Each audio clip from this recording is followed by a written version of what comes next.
کبھی اس بات پر غور کیا گیا ہے کہ تاریخ میں جب بھی کوئی بہت بڑی سلطنت یا کوئی جابرانہ نظام قائم ہوا تو اسے کسی انسان کے ذہن میں چھپے ہوئے خیالات سے اتنا خطرہ کبھی محسوس نہیں ہوا جتنا کسی خاص قسم کے لباس یا سر پر پہنے ہوئے ایک مخصوص کپڑے کے ٹکڑے سے ہوا؟ جی ہاں، یا پھر لوگوں کے آپس میں ملتے وقت بولے جانے والے چند مخصوص الفاظ سے۔ بالکل، بظاہر یہ چیزیں کتنی معمولی لگتی ہیں نا، لیکن حکومتی سطح پر ان علامات پر پابندیاں کیوں لگائی جاتی ہیں؟ ارباب اختیار یہ بات بہت اچھی طرح جانتے ہیں کہ یہ محض کپڑے کے ٹکڑے یا روایتی الفاظ نہیں ہیں، بلکہ یہ ایک پوری تہذیب کے دفاعی میکانزم کا حصہ ہیں۔ صحیح کہا آپ نے، یہ کسی بھی نظام زندگی کے زندہ رہنے کا سب سے بڑا ثبوت ہوتے ہیں۔ بالکل ایسا ہی ہے، اور آج کے اس گہرے اور تفصیلی جائزے میں ہم بالکل اسی موضوع کو کھنگالنے والے ہیں۔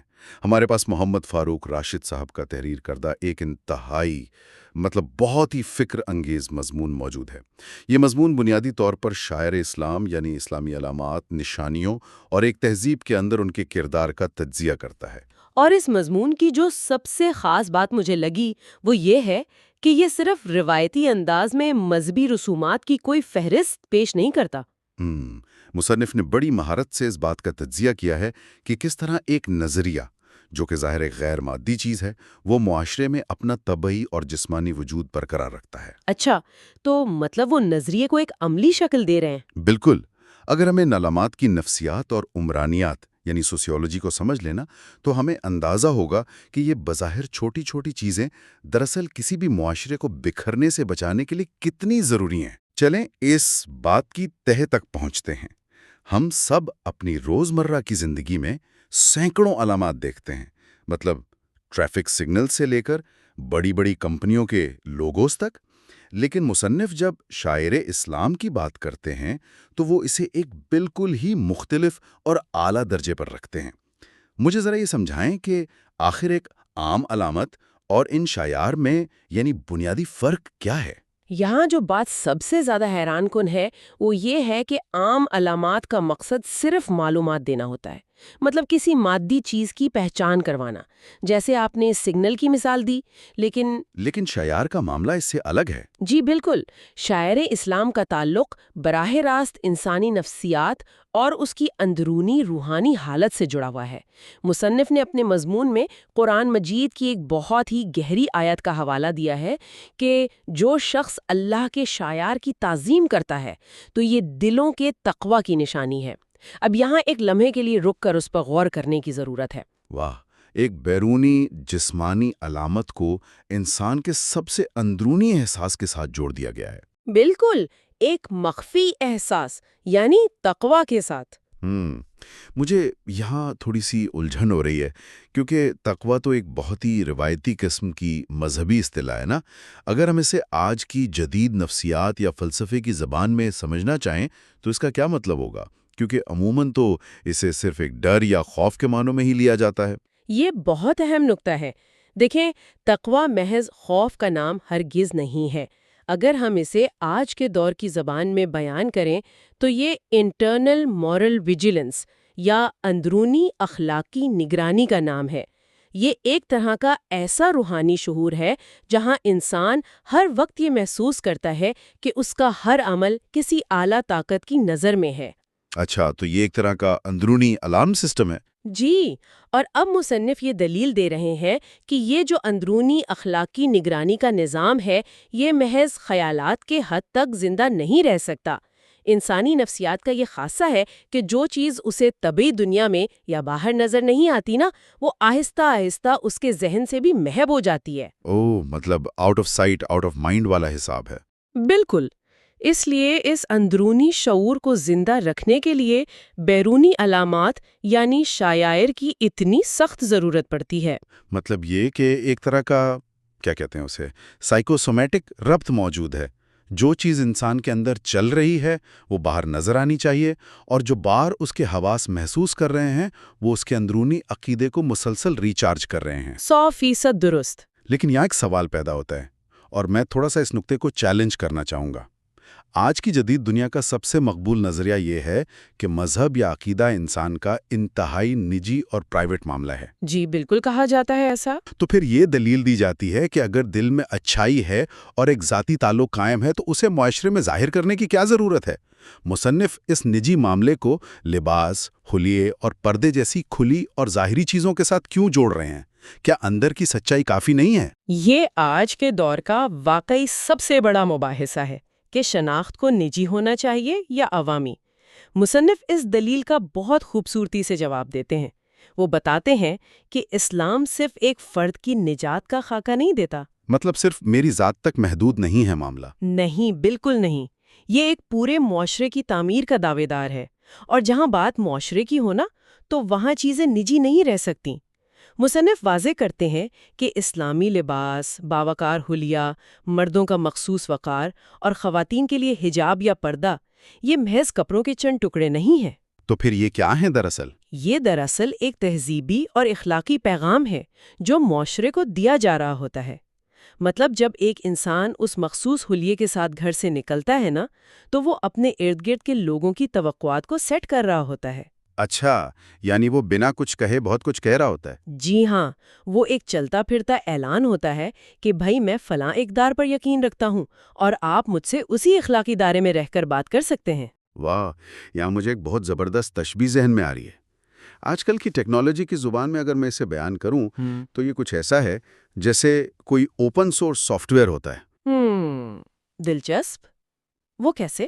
دیکھیں، کسی بھی تہذیب کا جو عقیدہ، نظریہ یا فلسفہ ہے وہ اس کا بیک اینڈ کوڈ ہے۔ وہ نظر تو نہیں آتا لیکن سارا کا سارا نظام اسی پر چلتا ہے۔ لیکن یہ جو لباس ہے، داڑھی ہے، پردہ ہے یا مساجد ہیں، یہ اس کا یوزر انٹرفیس یعنی یو آئی ہیں۔ بہت زبردست بات کہی آپ نے۔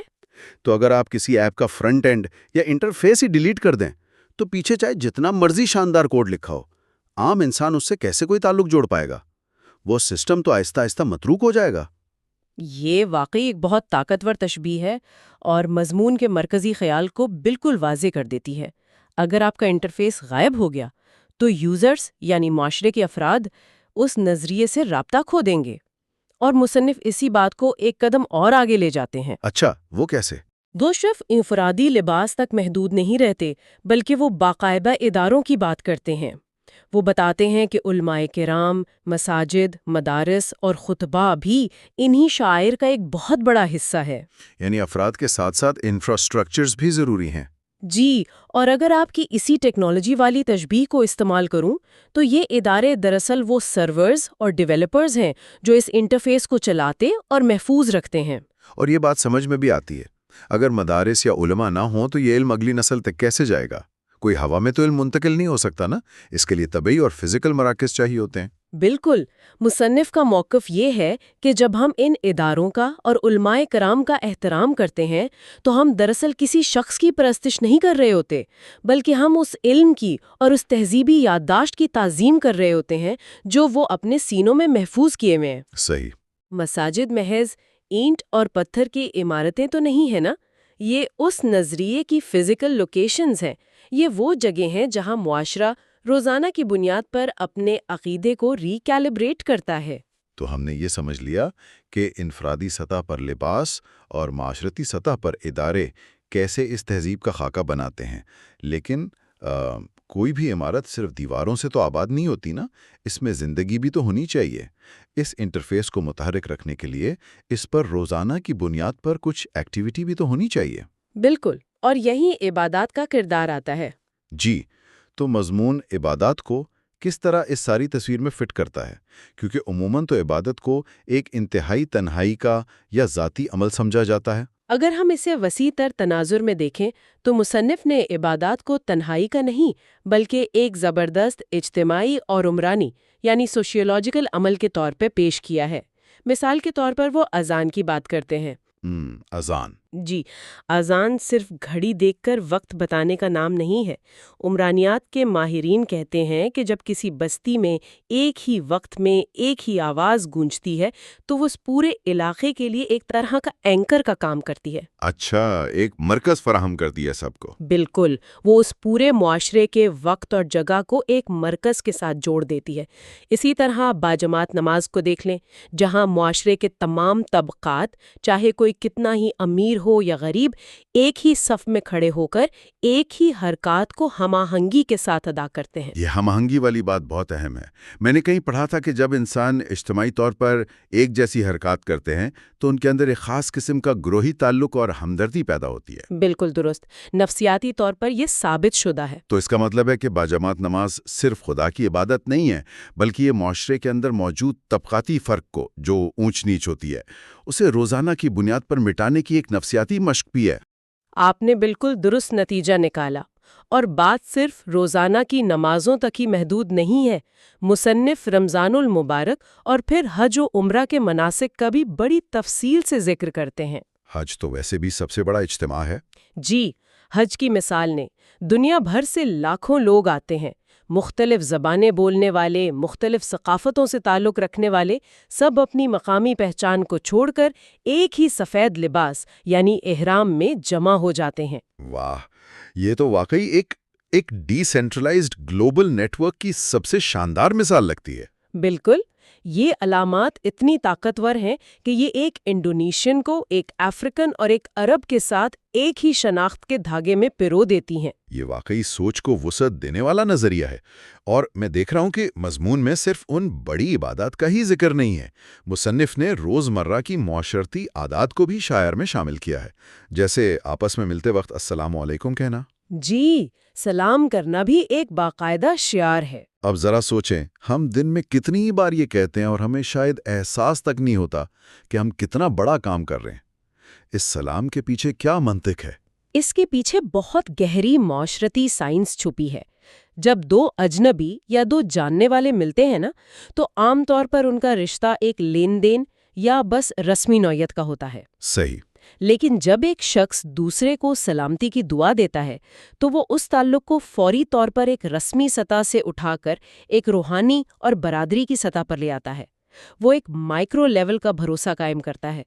یہ محض الفاظ نہیں ہے، یہ وہ سوشل گلو ہے جو معاشرے کے افراد کو ایک دوسرے سے جوڑے رکھتا ہے۔ زبردست۔ اور معاشی یا اقتصادی سطح پر بھی تو علامات ہیں، جیسے زکوٰۃ یا حلال و حرام کی پابندی۔ بالکل، مصنف زکوٰۃ، صدقہ اور حلال کمائی کی فکر کو بھی اسلامی شاعر کا لازمی حصہ بتاتے ہیں۔ دیکھیں، اگر معاشرے میں دولت کی غیر مساوی تقسیم ہو جائے تو وہ معاشرہ اندر سے کھوکھلا ہو جاتا ہے۔ ہاں، امیر امیر تر اور غریب غریب تر ہوتا چلا جاتا ہے۔ اور زکوٰۃ کا نظام صرف غریب کی مدد نہیں کرتا، بلکہ یہ دولت مند کو ایک نفسیاتی یاد دہانی کرواتا ہے کہ یہ مال اس کی مکمل ذاتی ملکیت نہیں ہے، بلکہ اس پر معاشرے کا بھی برابر حق ہے۔ اور میرے خیال میں خاندانی نظام بھی تو اسی ڈھانچے کا حصہ ہے۔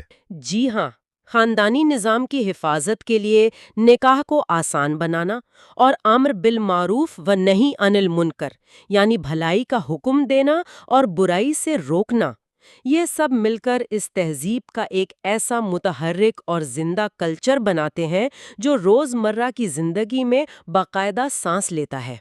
یہاں آ کر بات واقعی بہت دلچسپ ہو جاتی ہے۔ اوکے، اب ہم ذرا اس بحث کے ایک مشکل اور سینسٹیو حصے کی طرف آتے ہیں۔ ہم نے یہ تو دیکھ لیا کہ یہ ایک بہت ہی مربوط اور شاندار نظام ہے، جس میں ہر چھوٹی بڑی چیز، مطلب ایک مسکراہٹ اور سلام سے لے کر حج تک، سب ایک دوسرے سے جڑا ہوا ہے۔ جی، ایک مکمل کینوس ہے۔ لیکن آج کی دنیا کی حقیقت کچھ اور ہے۔ آج کل ہم دیکھتے ہیں کہ کچھ خاص حلقوں کی جانب سے انہی علامات، انہی شعائر کو سب سے زیادہ تنقید کا نشانہ بنایا جاتا ہے۔ لباس کا مذاق اڑایا جاتا ہے، داڑھی یا حجاب کو قدامت پسندی کا طعنہ دیا جاتا ہے، مدارس کو شک کی نگاہ سے دیکھا جاتا ہے۔ یہ ایک بہت ہی تلخ حقیقت ہے۔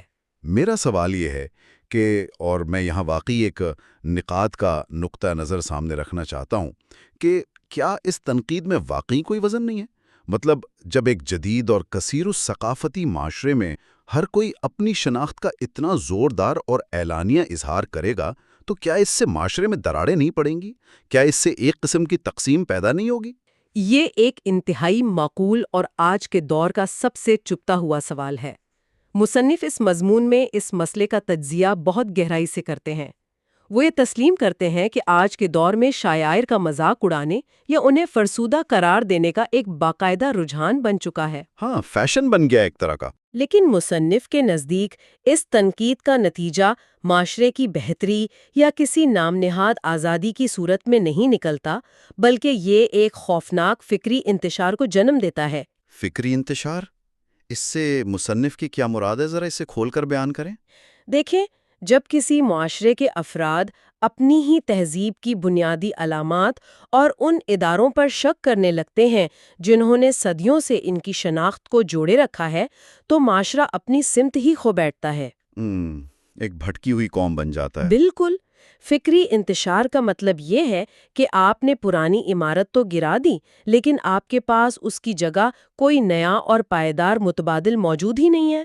نتیجے کے طور پر معاشرہ اخلاقی کنفیوژن کا شکار ہو جاتا ہے۔ ہاں، لوگوں کو سمجھ ہی نہیں آتی کہ سچ کیا ہے، جھوٹ کیا ہے، اخلاقیات کا معیار آخر ہے کیا؟ اور مصنف کا یہ موقف بڑا واضح ہے کہ جو قومیں اپنے شعائر اور اپنی علامات کا دفاع نہیں کر سکتیں، وہ بہت جلد دوسری طاقتور تہذیبوں کی ثقافتی غلامی میں چلی جاتی ہیں۔ وہ اپنی آزادی مکمل طور پر کھو بیٹھتی ہیں۔ تو پھر اس کا حل کیا ہے؟ خاص طور پر آج کی اس نسل کے لیے جس کے پاس معلومات کا ایک سیلاب ہے، ایک نوجوان جو ہر وقت انٹرنیٹ پر دنیا بھر کے نظریات دیکھ رہا ہے، جو ہر چیز کی منطق مانگتا ہے، آپ اسے کیسے سمجھائیں گے کہ یہ شاعر اس کی زندگی کے لیے کیوں ضروری ہیں؟ ہم اسے صرف حکم دے کر تو قائل نہیں کر سکتے نا؟ اس سے ایک اہم سوال جنم لیتا ہے، اور میں سمجھتی ہوں کہ یہی اس مضمون کا سب سے عملی حصہ ہے۔ مصنف اس بات پر زور دیتے ہیں کہ محض احکامات صادر کرنے کا دور اب گزر چکا ہے۔ تو پھر کیا کیا جائے؟ اب معاشرے کے اساتذہ، والدین اور خاص طور پر علماء کرام کی یہ بنیادی ذمہ داری ہے کہ وہ نئی نسل کو ان شاعر کا فلسفہ سمجھائیں۔ نوجوان نسل کو یہ نہ بتائیں کہ بس یہ کرو اور یہ نہ کرو، بلکہ انہیں حکمت اور دلیل کے ساتھ یہ بتائیں کہ ان چیزوں کی تہ میں دراصل کیا راز پوشیدہ ہے۔ مطلب ہم انہیں یہ بتائیں کہ پردے کا مقصد صرف چھپنا نہیں ہے، بلکہ یہ معاشرے میں ایک خاص قسم کا باوقار ماحول قائم کرنے کا ذریعہ ہے۔ یا پھر نماز صرف ایک جسمانی ورزش نہیں ہے، بلکہ یہ انسان کے دماغ کو ریسیٹ کرنے اور ڈسپلن سکھانے کا ایک زبردست طریقہ ہے۔ بالکل۔ جب کسی نوجوان کو یہ سمجھ آ جائے گی کہ حلال روزی کمانے کا حکم دراصل معاشرے سے کرپشن اور استحصال کو جڑ سے اکھاڑنے کا طریقہ ہے، صحیح۔ یا یہ کہ لباس اور حلیے کے شاعر اسے کیسی زبردست اخلاقی طاقت فراہم کرتے ہیں، تو یقین مانے اس کی سوچ پوری طرح بدل جائے گی۔ وہ ان شاعر کو دقیانوسی روایات یا کوئی بوجھ بالکل نہیں سمجھے گا۔ ہاں، بلکہ وہ انہیں اون کرے گا۔ جی ہاں، وہ انہیں پورے فخر اور شعور کے ساتھ ایک جدید انسان کی حیثیت سے اپنی زندگی کا حصہ بنائے گا۔ اور یہ بات یاد رکھنے والی ہے کہ جب شعور بیدار ہوتا ہے نا، تو عمل میں خود بخود پختگی آ جاتی ہے۔ تو اس سب کا اصل مطلب کیا ہے؟ ہم نے آج کے اس تجزیے میں کافی پیچیدہ چیزوں کو ڈسکس کیا ہے۔ ہم نے شروع کیا تھا علامات کی اہمیت اور انسانی نفسیات سے، پھر ہم نے دیکھا کہ کیسے اندرونی شعور کو بیرونی انٹرفیس یعنی اداروں اور لباس کی ضرورت پڑتی ہے۔ جی، اور پھر عبادات کی عمرانیات پر بھی بات کی۔ بالکل، اور آخر میں جدید دور کے فکری انتشار اور اس کے حل کا بھی جائزہ لیا۔ مصنف کی اس ساری تحریر کو اگر میں ایک سطر میں سمیٹنا چاہوں تو وہ یہ ہے کہ اسلامی شاعر کی تعظیم صرف چند رسموں کی ادائیگی کا نام نہیں ہے، بلکہ یہ ایک مکمل تہذیبی یادداشت اور شناخت کو زندہ رکھنے کا نام ہے۔ اور مصنف نے مضمون کے آخر میں تاریخ کا حوالہ بھی دیا ہے نا، جو یہ ثابت کرتا ہے کہ جب بھی غفلت بڑھتی گئی تو زوال لازمی آیا ہے۔ ہاں، تاریخ واقعی بڑی بے رحم استاد ہے۔ تاریخ گواہ ہے کہ زوال کبھی بھی اچانک کسی بیرونی حملے سے شروع نہیں ہوتا۔ زوال ہمیشہ اندر سے شروع ہوتا ہے، جب کوئی قوم اپنی بنیادوں اور اپنی علامات کا احترام کرنا چھوڑ دیتی ہے۔ جب شاعر کی تعظیم صرف زبانی جمع خرچ بن کر رہ جائے اور عملی زندگی سے اس کا اثر غائب ہو جائے، تو اس تہذیب کی جڑیں اندر سے کھوکھلی ہو جاتی ہیں۔ یہ تو بڑی ڈرانے والی بات ہے۔ اسی لیے مصنف کا پیغام بہت واضح اور سخت ہے کہ ان شاعر کی تعظیم عملی ہونی چاہیے۔ یہ ہمارے روزمرہ کے رویوں، ہمارے اداروں کے احترام اور ہماری معاشرتی زندگی کے ہر پہلو میں صاف نظر آنی چاہیے۔ اور یہ بحث ہم سب کے لیے اس لیے بھی انتہائی اہمیت کی حامل ہے کیونکہ اکثر انسان کو لگتا ہے کہ وہ تو بہت ایک عام سا فرد ہے، اس کا معاشرے کی اتنی بڑی تہذیبی تشکیل سے بھلا کیا لینا دینا۔ جی، عام طور پر لوگ یہی سوچتے ہیں۔ لیکن حقیقت یہ ہے کہ ایک عام انسان کی روزمرہ زندگی کا ہر چھوٹا سا عمل، اس کا بولا ہوا ایک سلام، اس کا پہنا ہوا لباس، اس کا حلال رزق کے لیے کیا گیا فیصلہ اور اس کا مسجد کی طرف اٹھا ہوا ہر قدم، یہ سب دراصل اس تہذیبی بقا کے دفاعی نظام کا حصہ بن جاتا ہے۔ بالکل صحیح کہا آپ نے، کوئی بھی عمل تنہا یا غیر اہم نہیں ہوتا۔ جب ایک عام فرد اس شعور کے ساتھ یہ بظاہر چھوٹے چھوٹے اعمال انجام دیتا ہے تو وہ اس وسیع تر تہذیبی ڈھانچے کو مضبوط کر رہا ہوتا ہے۔ شاعر اسلام کی اصل طاقت اسی اجتماعی شعور اور عمل میں تو پوشیدہ ہے۔ آج کی اس بیٹھک نے واقعی ہمیں ان تمام روزمرہ کی چیزوں کو دیکھنے کا ایک بالکل نیا اور گہرا زاویہ دیا ہے، اور اس تفصیلی جائزے کو ختم کرنے سے پہلے میں چاہوں گا کہ ہم سب ایک بہت ہی بنیادی اور کچھ حد تک پریشان کن سوال پر ضرور غور کریں۔ وہ کیا؟ مصنف نے اسلامی شاعر پر تو بہت تفصیل سے بات کی، لیکن یہ سب ہمیں انسانی فطرت کے ایک بہت بڑے سوال کی طرف بھی لے جاتا ہے۔ آج کی اس انتہائی جدید اور انفرادیت پسند دنیا میں، جہاں ہم اپنی پرانی تہذیبی اور روحانی علامات کو تیزی سے گرا رہے ہیں اور انہیں فرسودہ سمجھ کر ان سے آزادی کا اعلانات کر رہے ہیں، تو کیا ہم واقعی آزاد ہو رہے ہیں؟ بالکل، کیا ہم واقعی آزاد ہو رہے ہیں یا ہم صرف اتنی سی تبدیلی کر رہے ہیں کہ ہم نے ایک کمیونٹی، ایک برادری کی قدیم علامات کو چھوڑ کر جدید کارپوریٹ برانڈز، لوگوں کی توجہ حاصل کرنے والے سوشل میڈیا ٹرینڈز اور الگورتھمز کی دیوی علامات کو اپنا لیا ہے؟ ذرا سوچنے کی بات ہے کہ کیا ہم نے اپنی روحانی شناخت کو بیچ کر ایک مصنوعی شناخت نہیں خرید لی؟ یہ واقعی غور طلب بات ہے۔ اور آج کے دور میں ہماری اس ظاہری اور فزیکل شناخت کا اصل مالک پھر کون ہے؟ کوئی تہذیب یا کوئی مارکیٹنگ کمپنی؟ اس پر ضرور غور کیجیے گا۔